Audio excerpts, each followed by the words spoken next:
السلام عليكم ورحمة الله وبركاته. أهلا بكم في قناة كروشيه يوتيوب مع سهام البنهاوي.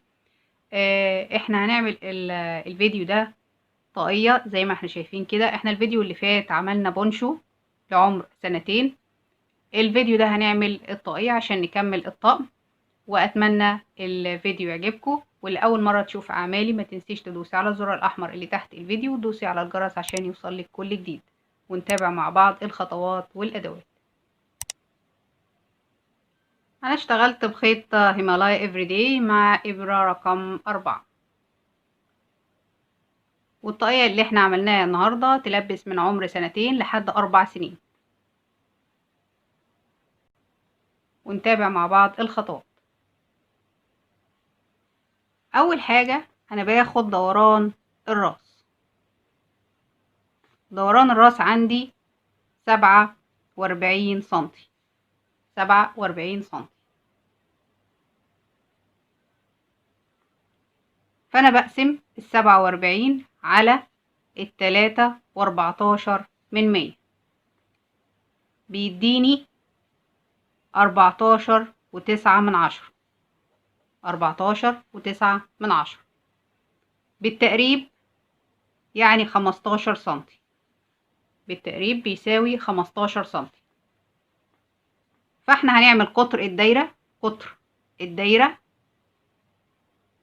الجزء ده قطر الدايرة هيساوي 14 سنتي، لان انا بشيل سنتي علشان احنا عارفين ان الكروشيه بيريح بعد كده في اللبس.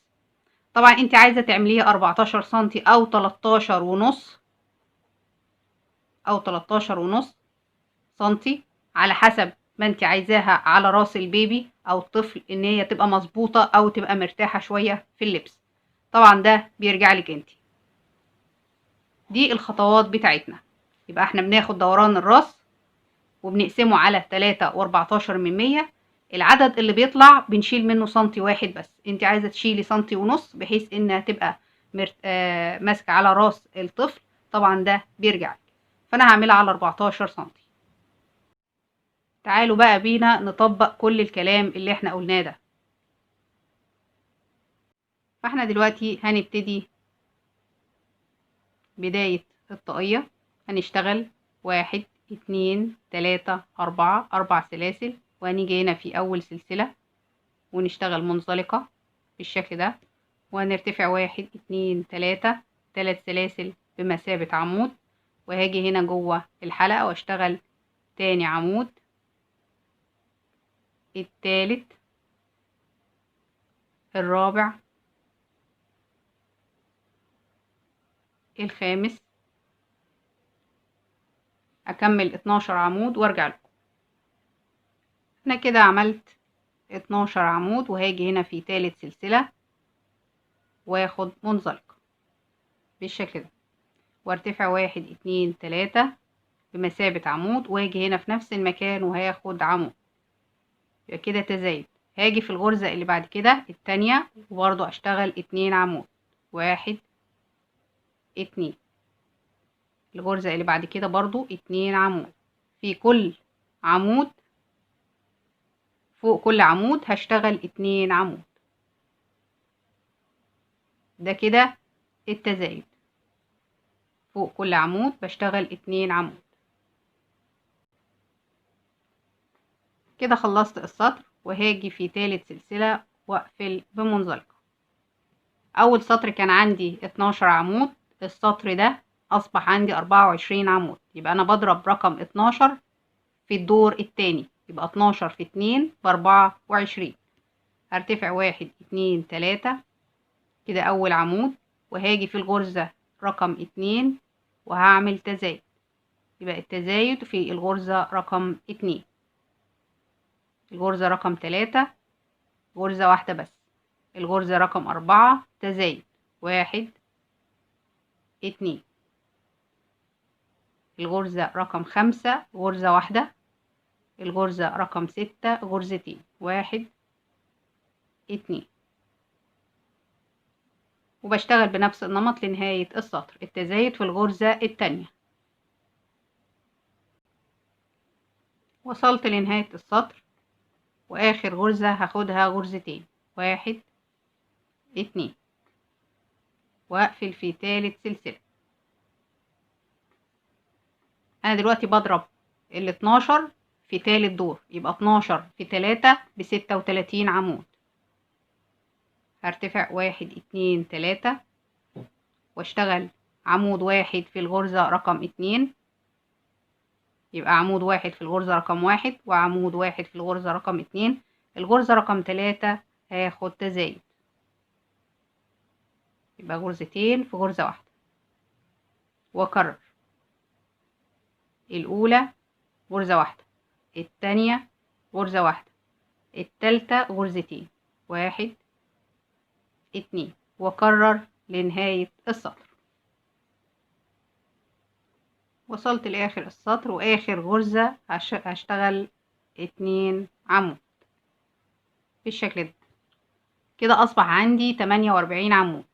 بعرف ازاي؟ بضرب 12 في الدور الرابع، ف12 في 4 اداني 48. هقفل في تالت سلسلة بالشكل ده وارتفع 1 2 3. هشتغل في الغرزة التانية عمود واحد، التالتة عمود واحد، الرابعة غرزتين، 1 2. يبقى أول غرزة عمود واحد، تاني غرزة عمود واحد، تالت غرزة عمود واحد، رابع غرزة غرزتين، وأكرر الأولى غرزة واحدة، التانية غرزة واحدة، التالتة غرزة واحدة، الرابعة غرزتين. يبقى التزايد في رابع غرزة بالشكل ده، وأكرر لنهاية السطر. وصلت لنهاية السطر وفاضل عندي 4 غرز. هشتغل أول غرزة غرزة واحدة، التانية غرزة واحدة، التالتة غرزة واحدة، الرابعة غرزتين. احنا بنشتغل تزايد في رابع غرزة بالشكل ده. بعد كده هقفل في تالت سلسلة من سلاسل الارتفاع. هقيس دلوقتي قطر الدايرة. انا عندي كده قطر الدايرة وصل ل 12 سنتي، انا كده لسه ما وصلتش للمقاس المناسب، فهكمل شغل. 1 2 3 غرزة واحدة، تاني غرزة واحدة، التالتة غرزة واحدة، الرابعة غرزة واحدة، الخامسة غرزتين، 1 2. يبقى كده التزايد في خامس غرزة. واكرر اول غرزة غرزة واحدة، التانية غرزة واحدة، التالتة غرزة واحدة، الرابعة غرزة واحدة، الخامسة غرزتين، 1 2. يبقى التزايد في خامس غرزة زي ما احنا شايفين كده، وكمل لنهاية السطر. انا كده وصلت لنهاية السطر ده. كده السطر رقم 6. وقلنا ان احنا بنضرب العدد 12 في الدور نفسه، يبقى 12 في 6 ب72 عمود. يبقى نهاية السطر ده هيبقى عندي 72 عمود. هنيجي هنا في اخر السطر هشتغل عمود، والتاني غرزة عمود، تالت غرزة عمود، رابع غرزة عمود، خامس غرزة تزايد، 1 2 بالشكل ده، واقفل في تالت سلسلة بالشكل ده. وهقيس قطر الدايرة. انا كده قطر الدايرة عندي 14 سنتي، فانا هتوقف عند 14 سنتي، لان طبعا عارفين ان الكروشيه بيريح بعد كده. يبقى كده قطر الدايرة 14 سنتي. دلوقتي هنتوقف عن التزايد وهنشتغل الغرزة بتاعتنا. هرتفع 1 2 3 وسلسلتين مسافة، الثلاث سلاسل بمثابة عمود وسلسلتين مسافة. هاجي في نفس الغرزة واشتغل عمود، واسيب غرزة التانية التالتة وادخل في الرابعة اخد عمود سلسلتين عمود، واسيب غرزة التانية التالتة وادخل في الرابعة عمود، سلسلتين عمود، واكرر لنهاية السطر. زي ما احنا شايفين كده اشتغلنا غرز حرف في، اصبح عندي 18 غرزة حرف في السطر ده. وصلت لنهاية السطر وهشتغل 1 2 3. في تالت سلسلة هاخد منزلقة بالشكل ده، هدخل جوه الغرزة واخد منزلقة وارتفع 1 2 3 واخد عمود، كمان عمود، يبقى كده 3 عواميد، بعدين اخد سلسلة وفي نفس المكان 3 عواميد كمان، 1 2 3 بالشكل ده. بعد كده اخد عمود امامي واكرر. عندي هنا العمود الاولاني اللي في غرزة حرف في اخده عمود امامي، وجوه الغرزة اشتغل عمود، التاني، التالت، بعدين سلسلة نفس المكان 3 عواميد كمان، 1 2 3. وعندي هنا العمود التاني او الضلع التاني هاخده عمود امامي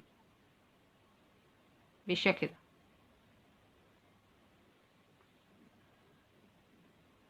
واكرر عمود امامي،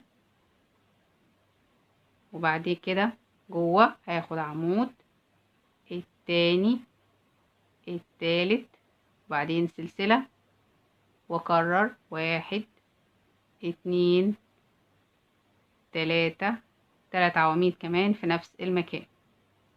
بعد كده اخد الضلع التاني عمود امامي واكرر لنهاية السطر بنفس النمط زي ما احنا شايفين كده.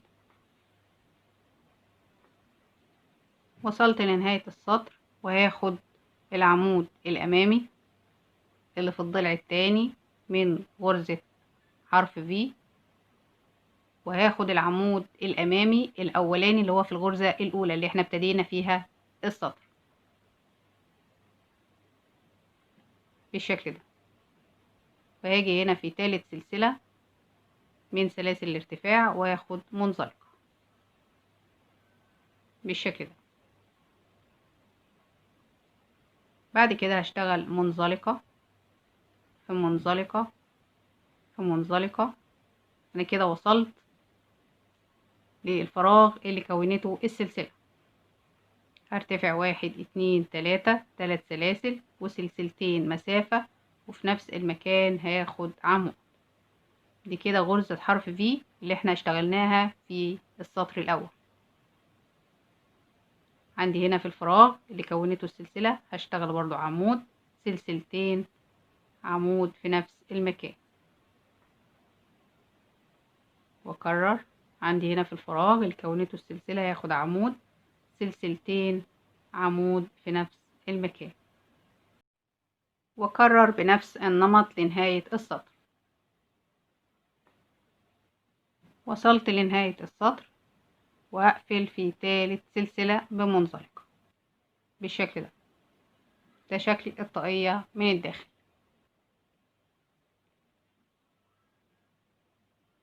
هكرر السطر التاني، هدخل جوه الفراغ واسحب منزلقة وارتفع 1 2 3.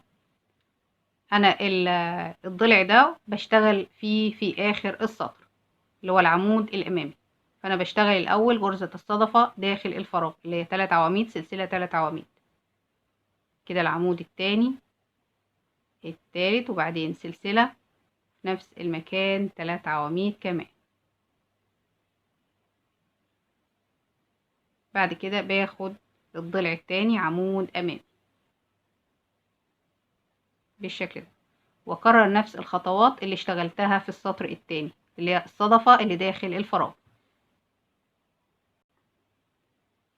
وصلت لنهاية السطر زي ما احنا شايفين، واخد العمود الامامي الخاص باخر غرزة حرف في، عمود امامي، وهاخد العمود الامامي الخاص باول غرزة حرف في احنا اشتغلنا فيها بالشكل ده، واقفل في تالت سلسلة. بعد كده بنشتغل منزلقة في منزلقة لحد ما بنوصل عند الفراغ اللي كونته السلسلة، ونشتغل السطر الاول اللي هو غرزة حرف في، وبعد السطر الاول بنشتغل السطر التاني اللي هو غرزة الصدفة اللي داخل الفراغ، ونكرر لحد ما بنوصل للطول الطاقية المناسب. زي ما احنا شايفين كده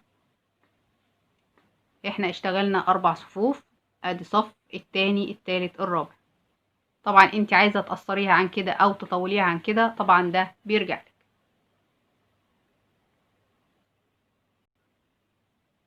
بعد كده بننضف الخيوط بتاعتنا بالشكل ده،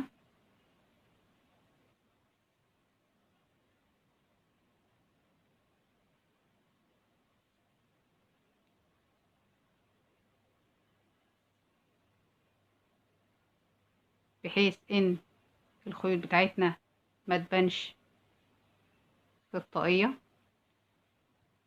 بعد كده بنقص الخيط، ده شكلها من الداخل زي ما احنا شايفين كده. وبكده الفيديو بيكون خلص معانا، واتمنى يكون الفيديو عجبكم. ان شاء الله اشوفكم في فيديو جديد، مع السلامة.